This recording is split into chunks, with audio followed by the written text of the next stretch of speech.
Hi, I'm Felix Dodds. I'm the Executive Director of Stakeholder Forum, and we're very involved with the preparation for the Rio Plus 20 Summit, and it's a pleasure that your conference is focusing part of their time on the subject which will be the main issue for the summit, the green economy.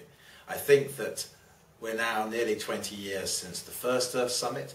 It seems a long time ago that we were there, but it did achieve a considerable amount. Not only did we see in 1992 Agenda 21, which was 40 chapters addressing how we might sustainably live in the 21st century, it also saw two conventions, one on climate change and one on biodiversity, both which now have protocols to them and are already being seen to be significant contributions to international environmental law. But if you think that was all that the summit did, then you'd be surprised. It also saw the birth of two other conventions that came out of the summit itself, which was one on desertification and one on straddling fish stocks.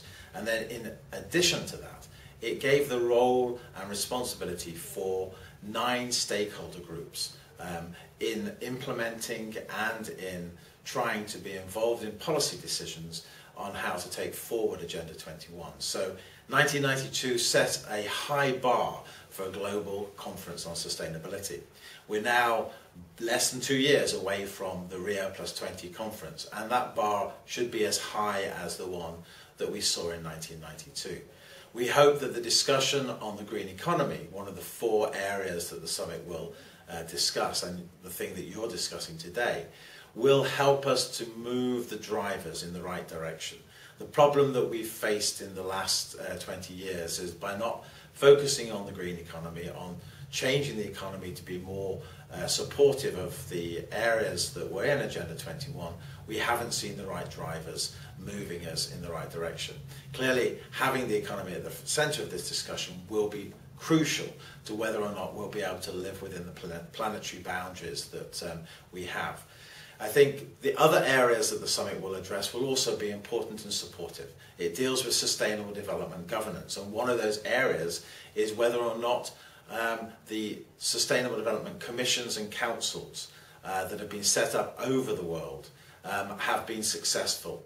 Now, we know that in the UK there has been a decision to cease the Sustainable Development Council. I think we need to relook at that in the context of Rio Plus 20. I would hope that that will be one of the positive outcomes from the UK.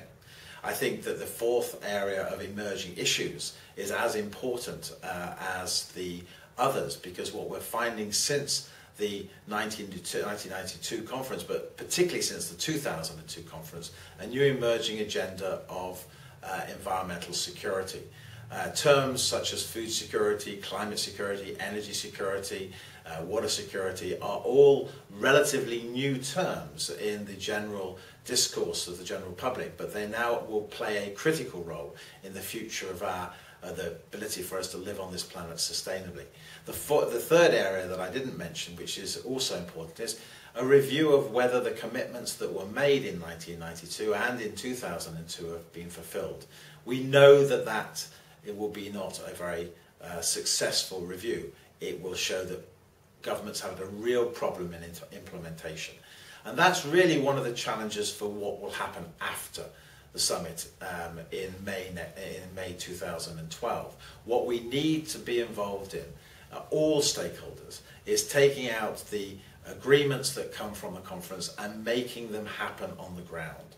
What should happen at the summit in 2012 is that local governments, regional governments, businesses, local communities and NGOs should take forward the agenda of the green economy and make it a reality in their communities, whether they're in Cape Town, whether they're in Khartoum, whether they're in Rio de Janeiro, or whether they're in Edinburgh. We all have a responsibility for this and future generations to make it possible that we live within the planetary boundaries that we now know exist.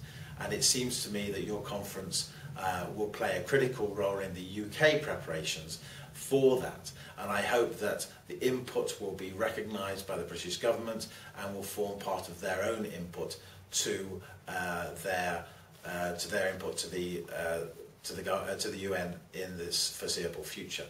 The challenge for 2012 will be to involve as many people as possible. If we're able to do that, then the chances of us making whatever comes out a livable document, I think, is critical.